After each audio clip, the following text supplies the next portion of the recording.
GSPM कॉलेजच्या पाठीमागचा gate म्हणजे आदर्श नगर रोड या रोडचे अनेक व्हिडिओ मी टाकले आणि अनेक व्हिडिओ टाकून थेट ते DCP यांना पण पाठवले, संबंधित पोलीस स्टेशनला पाठवले, ट्रॅफिक विभागाला पाठवले. ते व्हिडिओ सोशल मीडियावरती लाखो लोकांनी बघितले, मिलियन लोकांनी पाहिले.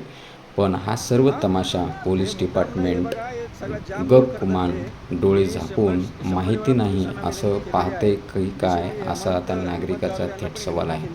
या 2-3 बुलेटने आज संध्याकाळी 7 वाजता पूर्ण परिसर जाम करून टाकला. हा रोड पूर्ण जाम दिसतोय. हा बुलेटवाला आणि ह्याच्यासोबत 4 बुलेटवाले ते कॅमेऱ्यामध्ये आले नाहीत. तो दुसरा एक बुलेटवाला आहे तो.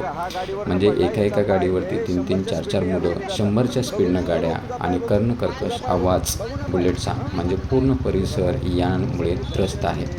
तरीही हे मुलं सुधरत नाहीत आणि पोलीस यांच्यावरती कारवाई करत नाहीत.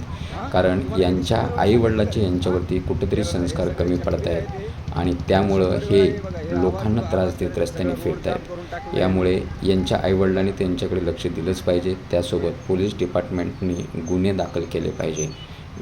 शांतता भंग करणं यांना काही गुत्त दिलं नाही किंवा यांना त्याचा ठेका दिलेला नाही. हे लोकांची शांतता भंग करतात.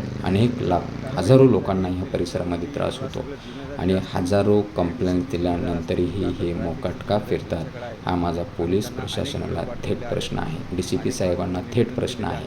तुम्ही व्हिडिओ पाहताय, तुम्हाला मेसेज आलेले पाहताय, पण कारवाईसाठी याच्यावरती उत्तर देत नाही, प्रत्युत्तर देत नाही. म्हणजे यामध्ये काही गोलमाल आहे की काय? आणि खुद्द